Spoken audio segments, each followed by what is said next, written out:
Well, hello there, everybody. Welcome to Intermediate Guitar video number 8. In this video, we're going to cover more stuff with the pick, but a little more flat picking style and more string skipping, a little more chord picking. So what I mean by that is you take, say, a chord like C major chord, but you pick in a pattern that kind of lays down a beat, a foundation.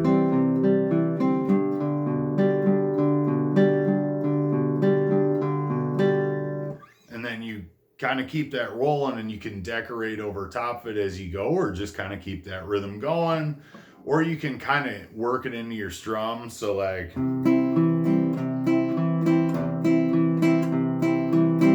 you hear how that you're kind of working out a bass line down there in a way, but you're upstroking quite a bit of the chord.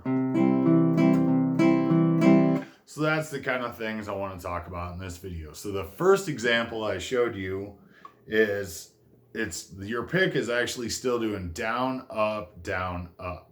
What's interesting is where the ups happen versus the downs. You're always skipping over a string to go up one and then back down one from where you started the second pattern.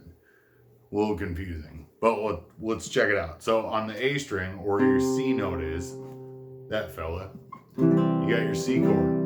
You're only going to use the middle 4 strings. So you're going to go down on the A string, up on the G string, down on the D, up on the B.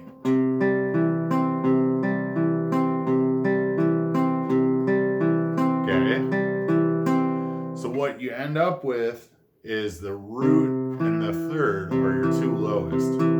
So you get a real strong sense of that chord and that chord's color.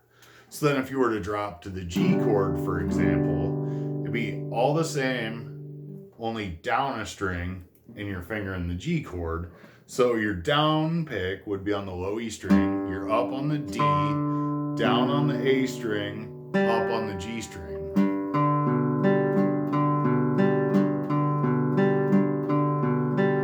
Now, the root third thing kind of goes out the window with your D chord, if that's the D chord you choose to use. Now, if you bar, now it's not an easy bar to make. If you bar the C chord up here though, then you could do the D the same way.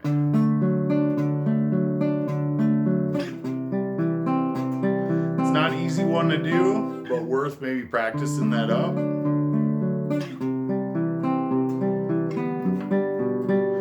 Notice I let, all of a sudden we've got a C major 7 chord at the end there because I came up off of it before I switched to the G. Those kind of things may happen. Now you may enjoy hearing them, you may get hung up on them and be like, no, I gotta hit the C and then switch to the G. That's all like part of your playing style, what you want to hear, what you enjoy hearing, I suppose the right way would be to hold that C down, not drop it down to a B before you go to the G chord.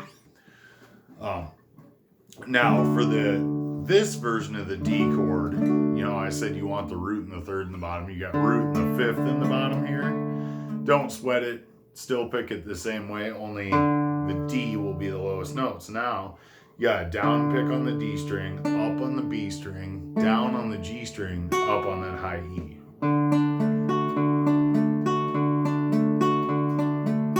Now, I struggled going from the G up to that D because your starting picking is like 2 strings up for your root, and for some reason that just trips me up. You hear that? I miss some stuff.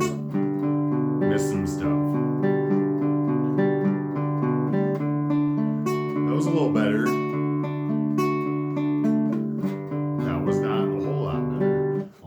Down. So look for those kind of things when you're changing these chords. Practice it up, The more you do it, the more you change chords and do that, the better you'll get at it.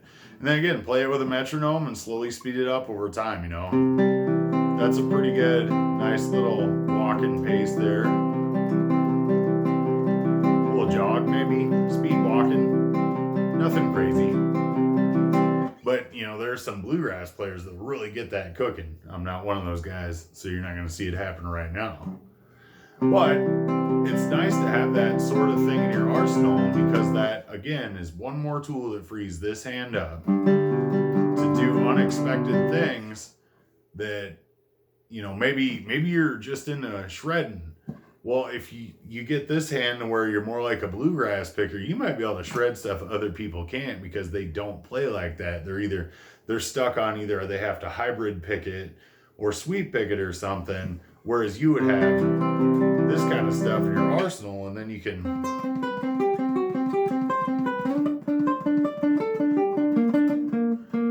you know, stuff like that. I lost it at the end there, or the whole thing probably. But you get what I mean. You have this whole other tool that might lead you to do things that other guitarists in your genre of music do not do.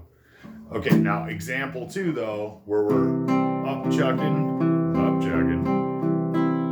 on the higher part of the chord and just kind of laying a bass underneath. That's even easier in a way. So you're going down on the A string, up on the rest of them, down on the D string, up on the rest of them. Of course, this is the C shape.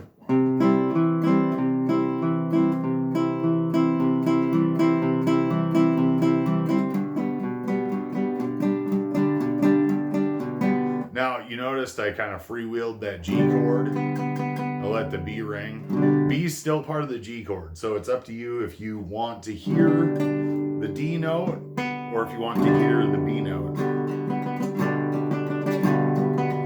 You can do it either way. If you hit the E open, you're going to kind of get a weird chord sound. Hear that? It's a little bit strange. It's because E is the 6th, so it's kind of like this add 6 chord thing happening. Not very country, but if you like how it sounds, you can do what you want, you know. But yeah, it's just you're laying underneath, you want to hear that.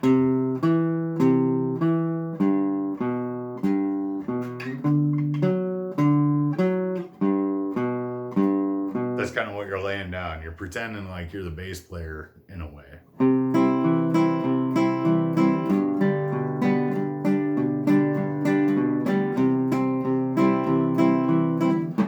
Missed it. Oh, way missed it. But you get the idea. And with the D chord, if you play it down there, I mean, if you play it here and actually hit it like I did not, yeah, same thing as what you're doing on the C chord, only you're barring over here. Now this guy though, if you use that D chord, it's a little more complicated because you don't have a lot of string to play with up there. Another option is, you know, use the A major bar up here, and now you got a D shape, but you still got a 5th in the bottom instead of a 3rd. You know, it's kind of up to what you like. Just be aware that, you know, not every fingering of every chord is going to be as easy to hit as the others, and not every chord shape, depending on how you're barring it or whatever, is going to fit what you're playing. If you've already laid down this 1-3 in the bass, and then you switch to this D, hear us, it feels like you kind of took a break from the idea you'd laid down, whereas if you keep this one,